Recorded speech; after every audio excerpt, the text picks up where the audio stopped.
Years की as में जब ज़्यादातर लोग गेम्स खेलते हैं या वाइल्ड लाइफ डॉक्यूमेंट्रीज देखते हैं, उस एज में मैं जंगलों में वाइल्ड लाइफ को ढूंढ रहा था। मैंने अपनी इस जर्नी की शुरुआत बांधवगढ़ टाइगर रिजर्व से की।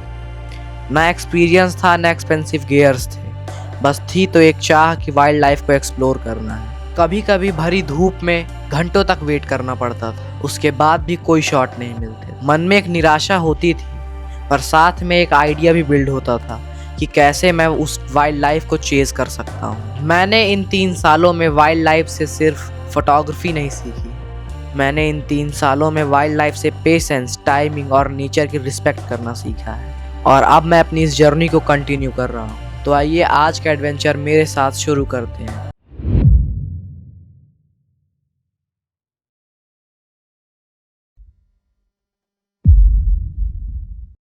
तो फील्ड डायरेक्टर आए तो उनने अपने अपने हिसाब से शासन चलाया, कहने मतलब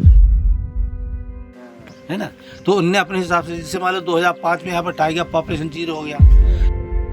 पीपल टोला में यहाँ पे हम यहाँ खड़े हुए हैं, लगातार कॉलिंग चल रही है। तो कोई जा भी नहीं। वापस से हम आ चुके हैं मॉर्निंग सफारी के लिए मंडला गेट में, और जस्ट अभी हम लोगों ने गेट पे एंटर भी नहीं किया है और अलार्म कॉल्स आना स्टार्ट हो गई है जंगल के अंदर से। जंगल के अंदर ऐसा बहुत ही कम होता है कि सफारी स्टार्ट होने से पहले ही जंगल के अंदर से आपको अलार्म कॉल आने लगे। अलार्म कॉल्स गेट के थोड़ा ही आगे, यानी हमसे बहुत नज़दीक में हो रही थी। जाते ही सबसे पहले उन अलार्म कॉल्स की डायरेक्शन के देखते हुए हमने गाड़ी को स्लो किया और चेक करना स्टार्ट किया। अगर हम जंगल के अंदर हमें टाइग्रेस तो नहीं दिख रही थी, अब बारी थी उसके पग मार्क्स देखने की। कॉल्स की डायरेक्शन की अगर मैं बात करूं तो कॉल्स की डायरेक्शन और जो लंगूर थे उनका देखने का तरीका लेफ़्ट साइड की तरफ था। लंगूर भी लेफ़्ट साइड को देखकर ही कॉल कर रहे थे, अंदर से स्पॉटेड डियर भी लेफ़्ट साइड से ही कॉल कर रहे थे। यानी एक बात तो कंफर्म थी कि टाइगर था यहाँ पर और वो लेफ़्ट साइड के पैच से आया है। अब बस जानना यह बाकी था कि क्या वो लेफ़्ट साइड के पैच से आकर राइट साइड के पैच की साइड चला गया है या फिर कहीं आगे रोड वॉक किया है। थोड़ी आगे जाने पर मुझे पग मार्क्स देखने को मिले। ये पग मार्क उसी टाइग्रेस के हैं जिसकी अभी हमने कॉलिंग सुनी थी। टाइग्रेस लेफ़्ट साइड के पैच से राइट साइड की पैच की ओर चली गई अगर हम उसके पग मार्क्स देखें तो। ऐसे में थोड़ी निराशा भी होती है कि जंगल के अंदर आपको हमें पता है कि टाइगर साइटिंग हो रही है और फिर भी हमने टाइगर को नहीं देखा। ये टाइग्रेस P132 टाइग्रेस P151 की एक एडल्ट टाइप कब है, जिसने 2 साल पहले अपनी माँ से अलग होकर इस साल अपनी माँ के ही एरिया को कब्जा किया है। पहले मंडला गेट से एंटर होते ही आपको टाइग्रेस P151 का एरिया शुरू हो जाता था, पर अब गेट से एंटर होते ही टाइग्रेस P132 का एरिया शुरू हो जाता है जो 151 की बच्ची थी। आज का मेरा प्लान ये है कि जिन टाइग्रेस के बच्चों को यानी 151 के सब एडल्ट कप्स को हमने कल जहाँ छोड़ा था उसी के एरिया के आसपास चेक करें कि क्या वहाँ पर शायद आधे बच्चे हमें अपनी माँ के साथ देखने को मिले। और आपने वो दौर भी देखा जब 0 हो गए 2005 में, बिल्कुल। तो उसके पहले यहाँ पर मैक्सिमम टाइगर संख्या क्या रही होगी? उस समय जब 91 में शुरुआत में थे तो 25-26 टाइगर थे मात्र यहाँ पर। अच्छा। लेकिन तो रोज टाइगर साइटिंग नहीं होती थी। मतलब कभी 1 दिन 2 दिन 4 दिन छोड़ने के बाद और एक हफ्ते ना टाइगर बने। एरिया यही था। ये एरिया यही था। जितना टूरिज्म अभी खुला हुआ है इतना टूरिज्म पहले था। और इसी टूरिज्म के दौरान मतलब आज पहले सबसे पहले फर्स्ट गेट जो है हिनौता गेट था। हिनौता गेट 1981 में जब पन्ना नेशनल पार्क हुआ तो उस समय हिनौता गेट ही खुला हुआ। अच्छा, सिर्फ वही था सबसे पुराना गेट हिनौता गेट।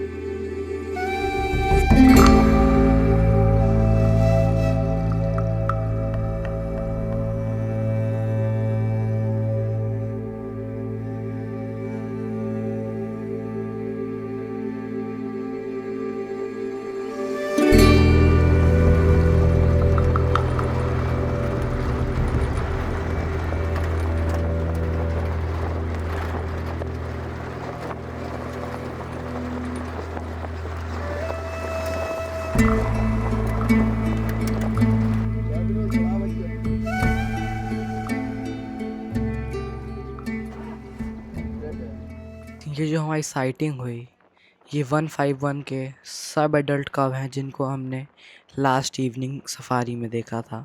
ये दोनों कब हमें वापस आने में भी दिख सकते हैं, पर मैं जा रहा हूँ अब पीपल टोला ग्रासलैंड को चेक करने, क्योंकि पीपल टोला ग्रासलैंड में 141 अपने सब एडल्ट 3 कब्स के साथ दिख सकती है।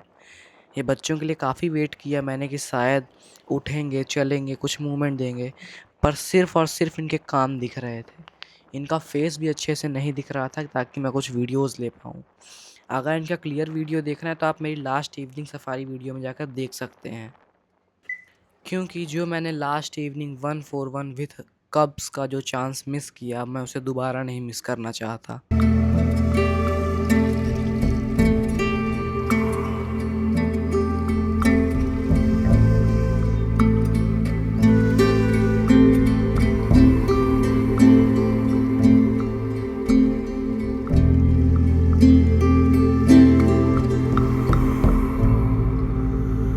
एट्टी वन से लेकर 90 तक हिनौता गेट रहा। तो फिर उसमें क्या था कि मतलब सिर्फ खजुराहो एक टूरिस्ट प्लेस है, तो खजुराहो की लोग ही मतलब जो खजुराहो रिसीवर वगैरह है वो लेकर के आते थे मतलब वहाँ से, तो वहाँ से सीधे हिनौता ले जाते थे। हिनौता से लेकर के वही ऊपर वाला प्लाटो घुमा करके ले जाते थे। उस समय टाइगर संख्या थी कम, नीचे नहीं आते थे, नीचे बहुत नहीं आते थे। क्यों नहीं आते? क्यों उसी वाला एरिया खुला था, तो उसी एरिया में घंटे 2 घंटे घूमा और चले गए। फिर जब 90 तक बात हुई तो उस समय पारवा साहब थे उस समय फील्ड डायरेक्टर यहाँ पर। पहले डायरेक्टर की पोस्ट थी, क्यों नेशनल पार्क नहीं था जिसमें डायरेक्टर की पोस्ट नहीं थी, सिर्फ डायरेक्टर की पोस्ट थी, एफडी की पोस्ट नहीं थी यहाँ पर। तो फिर उस समय संजय शुक्ला जी थे हमें 91 में जो शुरुआत मैंने की थी, तो संजय शुक्ला जी डायरेक्टर थे। तो उनने फिर उनसे खजुराहो के मतलब जो चंदेला होटल है, वो राय होटल था पहले, तो इनकी होटलों वाले के मैनेजर से मिल कर के फिर उनकी बात की।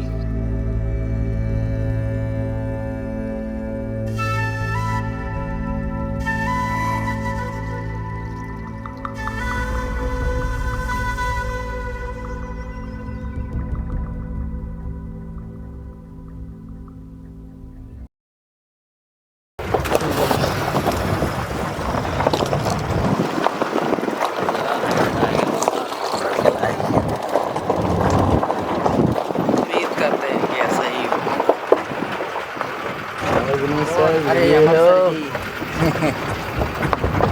जा रहे हैं यहाँ से दूसरी साइड में, दूसरी साइड भी लगातार कॉलिंग चल रही थी, तो इस वजह से दूसरी साइड जाएंगे।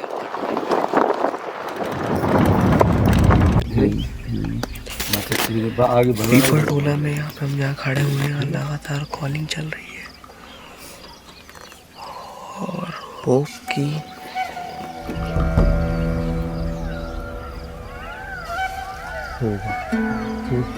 फ्रंट के चक्कर में तो नहीं है थोड़ा पहले सिर्फ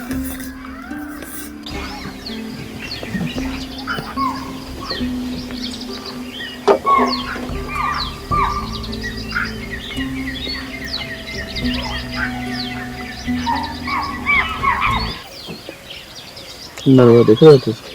नाला नरवा देख रहा? नरवा नीचे कहाँ है हारू? साइड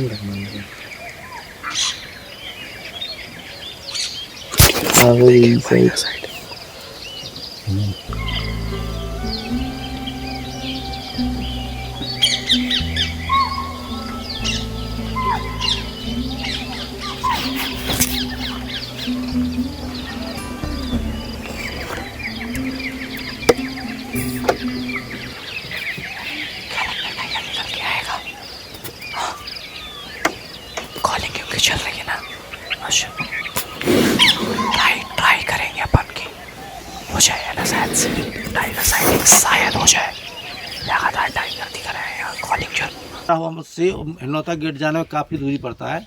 अगर कोई पास में अगर हो तो बन जाए गेट खोलो, तो फिर 91 में ये मंडला गेट खोला गया। आज की साइटिंग डिजिटल साइटिंग हुई, क्योंकि अब हम पीपल टोला ग्रासलैंड से भी जा रहे हैं, क्योंकि यहाँ पर 2 से ढाई घंटे वेट करने के बाद भी कोई खास टाइगर मूवमेंट दिख नहीं रहा था। कॉलिंग भी बंद हो चुकी थी, शुरुआत में कॉलिंग अच्छी हुई, पर फिर हमने कॉलिंग जब बंद हो गई तो भी मैंने लगभग 2 से ढाई घंटे तक वेट किया, क्योंकि अब टाइम भी ज़्यादा नहीं बचा है। But we are be happy for yesterday sighting in Panna tiger reserve. आज की सफारी का समय हमारा ख़त्म हो चुका है। प्रयास हमने पूरा किया, पर फिर भी साइटिंग नहीं हुई भी तो डिजिटल साइटिंग। अब हम अपनी इवनिंग सफारी के लिए प्रिपेयर करेंगे।